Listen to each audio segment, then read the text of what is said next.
And now, here's the breakdown with Justin Hunte. So, on the conversation, on the topic of authenticity, and this is one thing that I do hate about this generation. They don't call out anybody's names in their rap beefs. Everything is subliminal all day long. No one calls out any names in rap beefs.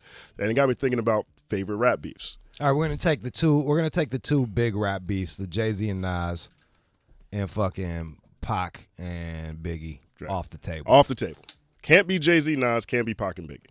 And I think, do we both agree that Biggie and Pac was the most fucking substantial beef? It was. It was so big that it wasn't even rap beef. Yeah. Like, that was actual beef. Yes. And it seemed to come from the most genuine place. Whether it was true or not, Pac believed in his heart that they set him up to get shot. Right. That is fucking proper beef. Right. That's when you go to the hospital, when there's gunshots, when there's tragedy strikes, that's real beef. That's some extra beef. Now, the shittiest beef I will fucking just throw out there happened a couple years ago with Drake and Meek Mills. That was the most fucking bullshit, whack-ass, lame, somebody should have stopped his ass fucking beef. Like, Meek Mills starts a beef with Drake because Drake didn't tweet about him enough. That's the gayest fucking shit I've ever heard, and it just proves that Nicki Minaj did not love him, and she should have stopped his ass from putting that tweet out. I'm with you. That was straight whack depot. I hope Nicki didn't even know that was happening. I hope Nicki just saw it on the thread on Twitter and had called him immediately like, "What are you doing?" And he was probably like, "Too late. Oh well." Too late. I just don't understand someone starting a beef and not being ready to rap, especially if you're a battle rapper, quote unquote. That shit was embarrassing. That shit was embarrassing. And I think it's a reflection of our times. Not to fucking just be like, "Oh, get off my lawn." Like, really, dude? Like, this is what we're mad about? Pac got shot. You didn't get tweeted about. He already jumped on your record. What else do you want, dude? You didn't tweet about me enough. No one's even on Twitter. It's fucking lame, dude. All right, so I did like Drake's comeback. I will say, I want that on record. That is probably one of my favorite Drake joints ever. Yeah, and then Drake has a way of fucking killing you and making it a club song. So there you go. Like, you have to literally go to the club, watch chicks grind ass to you getting shit on, which I'm sure makes your fucking drink just taste fucking awful. You're sitting there bitter as fuck. So congratulations, Drake. There was a quote from Meek Mill that came out the other day saying that he listens to the tracks that the Drake diss tracks at him for motivation. So, upside. There you go. That's fucking A. One of my favorite rap beats of all time is when Bone Thugs and Harmony, when they first came out with Creepin' on the Come Up, right before East 99 dropped, there's a lot of cats in Memphis who had a real problem with Bone because they felt like they stole 3 6 Mafia's style. They thought that all the skull imagery, the red rum imagery, they felt like 3 6 Mafia, the cats in Tommy Wright III, everybody in Memphis stole that from Bone Thugs. But Bone Thugs didn't find that out until they went on a tour stop in Memphis, and people showed up at the concert talking about Thuggish Ruggish Busters, talking about how they stole 3 6 Mafia style. There's a clip from a track that most people haven't heard. This is called Thuggish Ruggish Busters by Tommy Wright III. We got a quick clip here if you got a second. All right, go ahead. Rap. We're not against rappers, but we are against those thugs. And I hate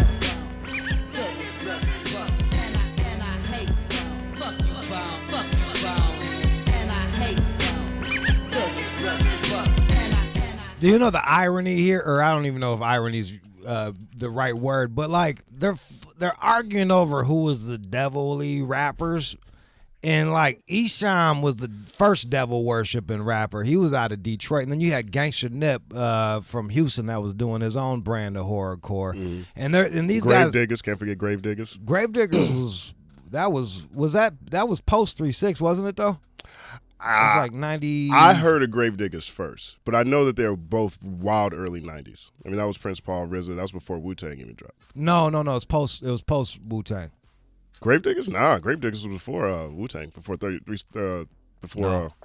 I'm old, bro. Trust me on this one. I used to work at McDonald's and listen to it. I've interviewed RZA and Prince Paul 3 times around this, and they talked a lot of stuff that you got from Wu-Tang came from Gravedigger stuff. Yeah, it wasn't released till post Wu-Tang. Is that fair to say? Fair enough. We could actually look it up, but we'll come back to that point. Someone look that shit up. I don't know. Someone that works here named John. I'm on it, bro. Fucking. Because I think, Gravediggers came out after 93. I'm not, but we're getting caught up on. Let's see. Years active, 1990 to 2002. So yeah, they were down with each other, but as far as the nation knowing about that shit, it was post Wu-Tang. 94 for the first one, 6 Feet Deep. Yeah. Year after that, Wu had a nice little run right there with all their fucking side projects. All right, so let's get back to this. So Bone Thugs, and then Twista kind of jumped in on that shit too, right? Well, that's what happened on the next project. So Bone Thugs came out with Art of War. And that was basically, I like to think of it as a double disc worth of diss tracks. That's a little heavy, but the whole motif, the whole problem that they had with Twista and with Do or Die is they felt like everybody was stealing their tongue twister flow. So the 3-6 Mafia beef was like, okay, who's authentically talking about Red Rum and all the devil worship and stuff?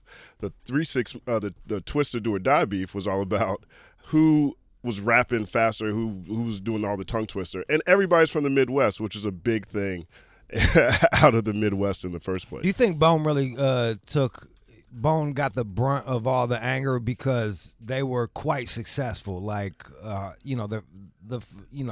the Love of Money was a fucking giant hit, and then their follow up album was just a fucking monster. If you had the box, fucking first of the month just stayed on that shit. I think 3-6 Bone was more about style. I think the Twista Do or Die Bone beefs, Bone kind of started those. Like Bone threw shots at Do or Die on the track Look Into My Eyes.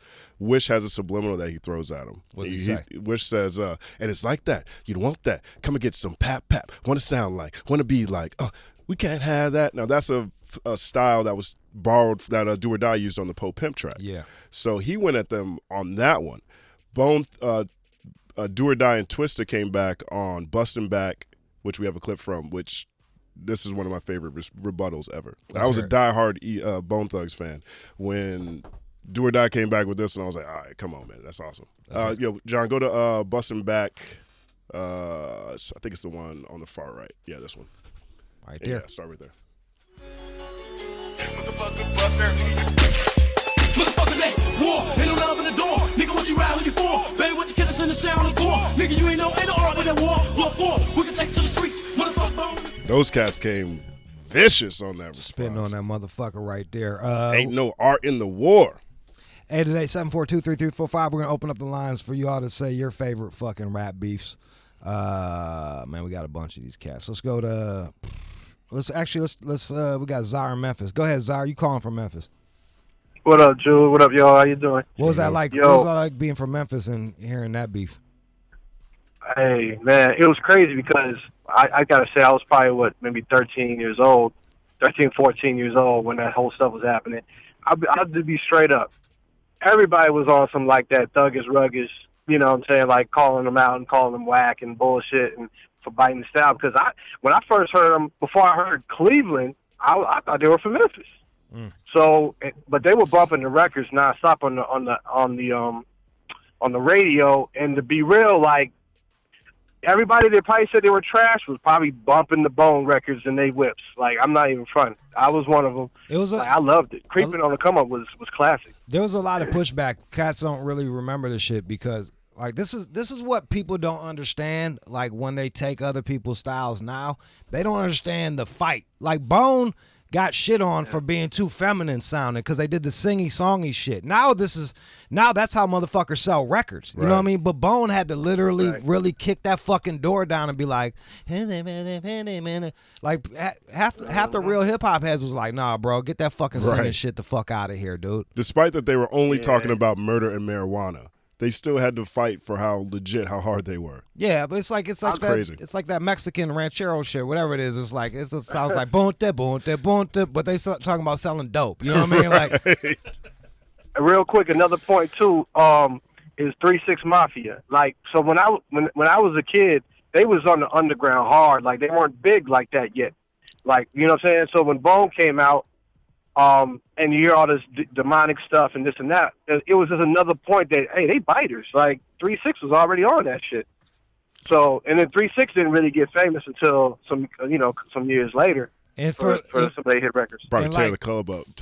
For Michigan people, that shit was like, what are y'all talking about? Eshawn Ben talking about fucking worshiping the devil. And they even had the other he had another side group called Nodus, which is Satan backwards. And these were...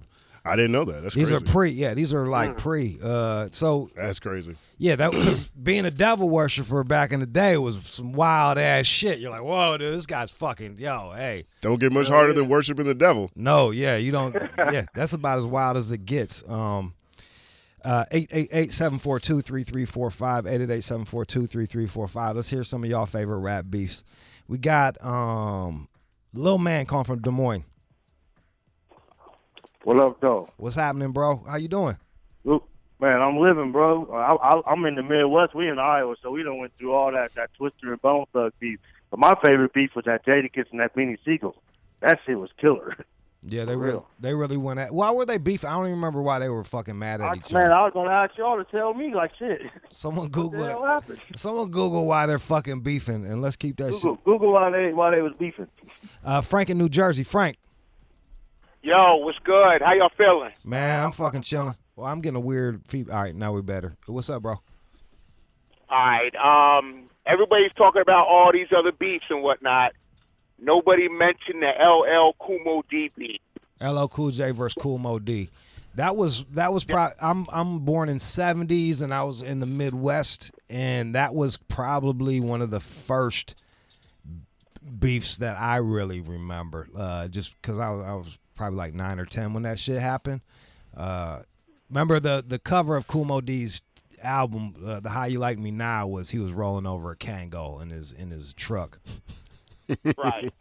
Which was like just the hardest shit ever as a child. You're like, whoa, that's LL's Kango. And Cool Mo D at that point was like the battle king. Yeah, he went at Busy B, but like that didn't get to me. Like that didn't get to me. Put that ball with the ball bullshit on hold. But that's a piece of rap history. That's the first time we really see one that's recorded. You know what I'm saying? Even before that, the KRS Marley Marl beat. Yeah, that was the bridge, and the bridge is over. These were like they were interesting beefs of like who's gonna be the king of New York, who's the king of this style. Like that, the Cool Mo D LL Cool J shit is Mo D is basically accusing him of stealing his style. Right. That's where all these beefs came from. Authenticity. Right. Style stealing. Right. Exactly. All these beefs nowadays is about who stepped on my sneakers. And Nicki Minaj, you asked me, she rubbed one after that beef with Drake and Meek Mill. Oh, yeah, she must have loved that shit, yeah. Man, look, Nicki's 0 for 1 this year in her rap beef, so I'm not even sure, if her advice would be all that I don't know, but she's, say what you will, she's getting her shit played on the fuck. Is that what a victory is now? Sometimes is that it what is. We like, just getting your stuff played? Sometimes it is, dude. Like, it's, like, look, I like Canibus LL Cool J. I think Canibus killed LL Cool J. Yes. But Canibus went away and LL Cool J kept going. So fucking who won? Like Second Round Knockout's one of my top favorite fucking rap beef songs. Like he just goes in and fucking kills them. And what LL did was, this is something else that's interesting. This was pre-internet. You couldn't look up why they were arguing with each other. And Canibus was good enough to explain to me in his song why the fuck he had a problem with him, which they don't always fucking do. He was like, we were on a song together, you studied my fucking lines, and then you fucking changed your rap and shit on me behind my fucking back. And this is why I'm mad at you. And I'm like, okay, I understood it. I listened to you kill him, and that's why I like this fucking song. Concise. Do you have a clip from the song? Yeah, I fucking, let me pull it. That song is classic, man. That song stopped my high school. High school was happening, and then it stopped. Yeah, because it was like, who's this dude coming out of nowhere? And it wasn't like LL Cool J gave him a legitimate reason to fucking shoot back at him. Like, that's some fucking whack-ass shit to be like, oh, all right. He's like, I don't like what he said to me. You know, like, I'm going to take this like him trying to diss me. So instead of, like, just checking him in person, I'm going to fucking, like, I'm going to have him as a guest on my song and shit on him afterwards. It was kind of like, eh.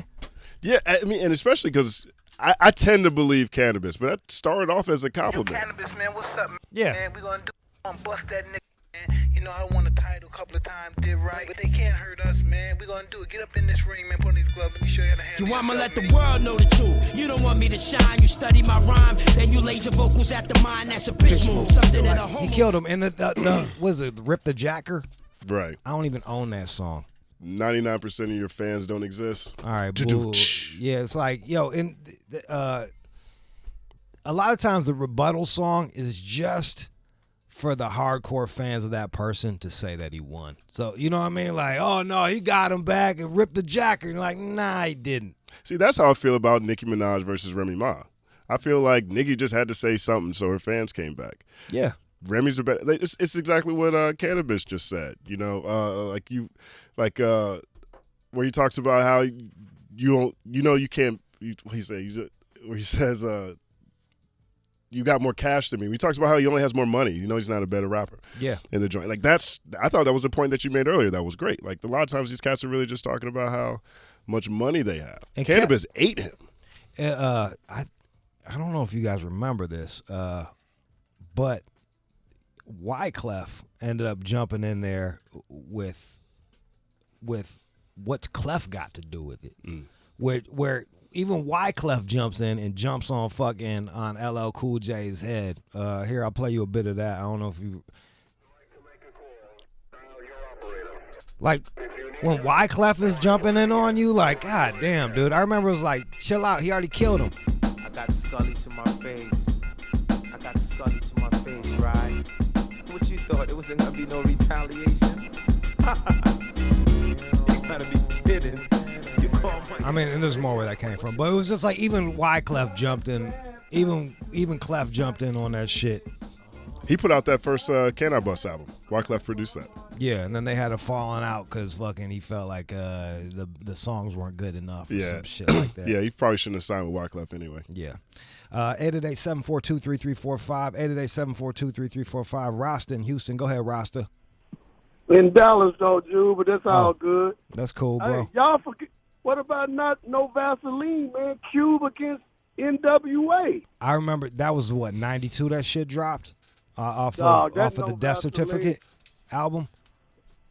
Or was it? Yeah, bro. That no Vaseline. That beef there was something heavy, bro. That was another real one. That was about money. It was about motherfuckers feeling. You know, that was some real feelings there. That was real feelings. Yeah. That's right, bro. Real. Hey, even before Cube retaliated on them, think about the beat when they had that. You know, where we want Cube to come to Chicago and eat some of this Chicago pussy. That beat that was on. Yeah. Yeah, it was on the NWA album. I'll pull up Cube's just a bit of the No Vaseline. This was 1991. 91 that shit dropped. Oh, buddy. That was heavy, bro. Yeah, that man. Was real. This was real, y'all. There was a couple like No Vaseline became a blueprint of what a diss record was supposed to be. Right. Like he kind of like broke. Like, you know, there was the bridge and the bridge is over. But then No Vaseline, when No Vaseline came out, he really, that was No Vaseline to me was the blueprint for Pac's Hit 'Em Up. You know what I mean? Like, I'm not mad at that. Yeah. He came in and just showed you how to do it. Like, out the gate. You call motherfuckers gay, you say they suck dick, you fucking talk about their fucking people, you call them all types of bitches. Here, I got it over here.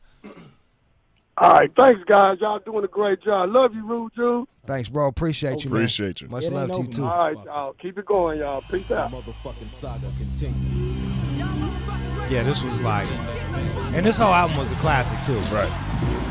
Here's the other thing, too. These guys were both, like, platinum artists at the time. So these guys were giants going at each other. And that was hard back in the day. Being a platinum artist in rap in the early 90s, crazy. Goddamn, I'm glad y'all set it off. Used to be hard, now you're just wet and soft. First you was down with the AK. And now I see you on a video with Michelin. I figured out why.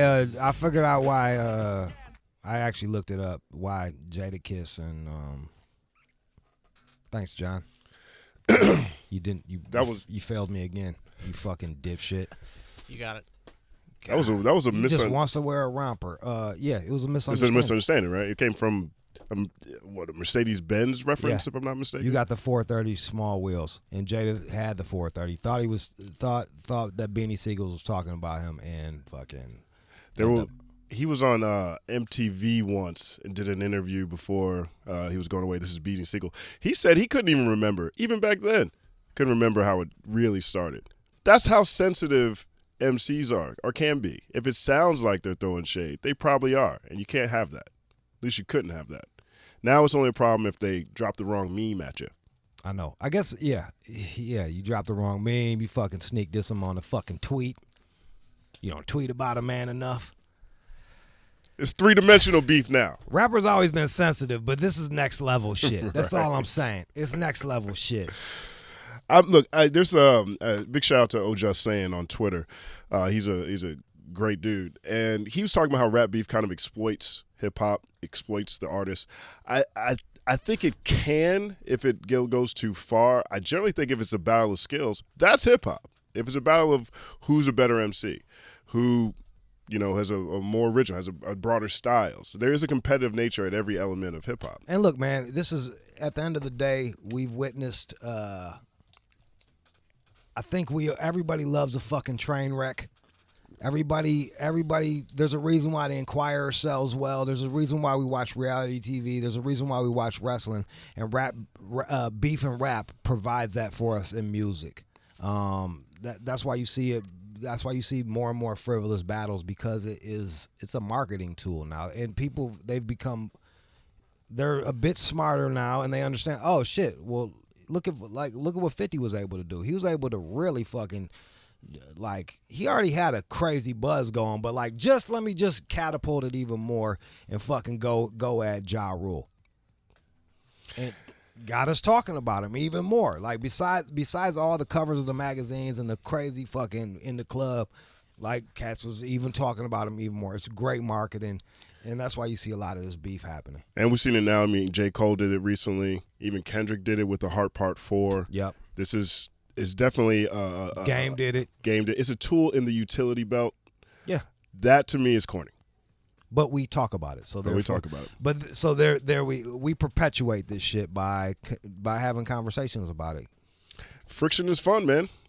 Friction is fun. I be telling girls that when they want me to wear a condom. Right on time. But child support sucks, so you better pull out. All right, y'all. True that. I think Justin, where can they find you? Launched a new YouTube channel. Check it out on YouTube at The Company Man Media on YouTube. We've got episodes from a new breakdown that's up there, new show TBD that's up there as well. Also, follow on all socials at The Company Man. Jude, I appreciate you, brother. All right, brother. Let's go.